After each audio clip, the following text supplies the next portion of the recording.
இந்த ஜூன் மாதம் 1ஆம் தேதியிலே கர்த்தர் உங்களோடு பேசுகிறார்.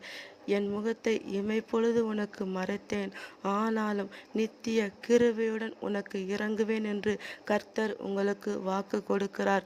இமைப்பொழுது அவருடைய முகத்தை உங்களுக்கு மறைத்ததுனால இவ்வளவு நாள் இருந்த பிரச்சனை, இவ்வளவு நாள் இருந்த பயம், எதிர்காலத்தை குறித்த ஒரு கவலை, வேதனை, தருத்திரம், தோல்வி, கடன், வியாதி எல்லாம் இன்றைக்கு உங்களுக்கு மாறப்போகுது.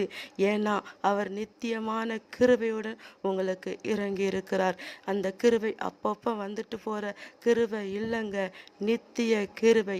அவர் கிருபை உங்களோடு தான் இருக்க போகுது.